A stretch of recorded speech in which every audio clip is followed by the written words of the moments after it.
మా అన్నయ్య హల్దీ ఫంక్షన్కి అయితే రచ్చరచ్చ చేస్తాం మావా.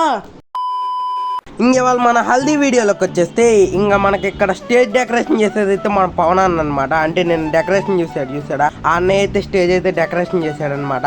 ఇంకా మనకి 10 days వచ్చేసి మన పూర్ణ అన్న అనమాట.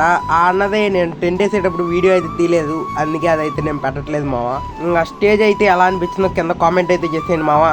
ఇంకా ఫైనల్ స్టేజ్ అయితే డెకరేషన్ అయితే అయిపోయింది మావా. ఇప్పుడు మనం ఒక చిన్న ట్రాన్సాక్షన్ అయితే అయిపోదాం మావా. బట్టలు అయితే మార్చుకొని వచ్చేద్దాం. ఇంకా మనం అయితే అవుట్ఫిట్ మార్చుకొని అయితే వచ్చేసాం అనమాట. ఇక్కడైతే రచ్చ అయితే జరిగిపోతుంది. అలా మేము ఫ్యామిలీ ఫోటో అయితే ఒకటి దిగుతున్నాం అనమాట. దిగేసి ఇంకా దాని తర్వాత రచ్చ అయితే స్టార్ట్ చేయడం అనమాట. ఇంకా మనం అయితే అక్కడే ఉన్నాం చివరిన. ఇంకా మనం అయితే రచ్చ స్టార్ట్ చేద్దాం. ఇంకా ఇక్కడి నుంచి మీకు వీడియో అయితే చాలా రాగా అయితే వస్తుంది అనమాట. చూసేయండి, చాలా బాగుంటుంది వీడియో అయితే.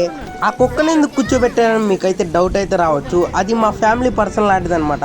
మాకు దానికి జర్నీ వచ్చేసి 14 సంవత్సరాలు మావా. అది ఇప్పటికి 14 సంవత్సరాలు అయితే అవుతుందన్నమాట. మా ఫ్యామిలీ పర్సన్ లాంటిది కాబట్టి అందుకే దాన్ని కూడా అయితే వీడియోలో పెట్టేసాం.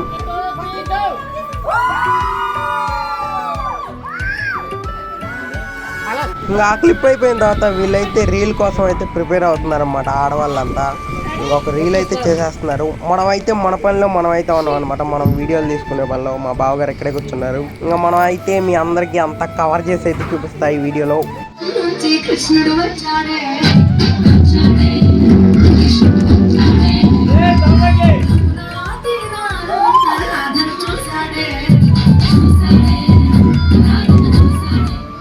ఇంకా అలా హల్దీ ఫంక్షన్లో బాయ్స్ వరకు అయితే నుంచుని ఒకసారి వేసుకొని ఫోటోలు అయితే దిగేసాం అనమాట. ఇంకా వాటర్తో తడుపుకునేది నేనైతే వీడియో అయితే తీయలేదు మావా. ఫోన్లో అయితే ఇంట్లో ఉండేసరికి ఇంకా క్లిప్ అయితే నేను పెట్టలేకపోతున్నా, ఏమనుకోకుండా మావా. అది వీడియో అయితే తీయలేదనమాట వాటర్తో ఆడుకునేది. ఈ వీడియో కింద మావా నెక్స్ట్ వీడియో కనుక మేము మిస్ అవ్వకూడదు అనుకుంటే ఇప్పుడే మన ఛానల్కి సబ్స్క్రైబ్ ఫాలో అయితే చేసేయండి మావా. నెక్స్ట్ వీడియోతో మళ్ళీ కలుసుకుందాం. Okay, bye bye.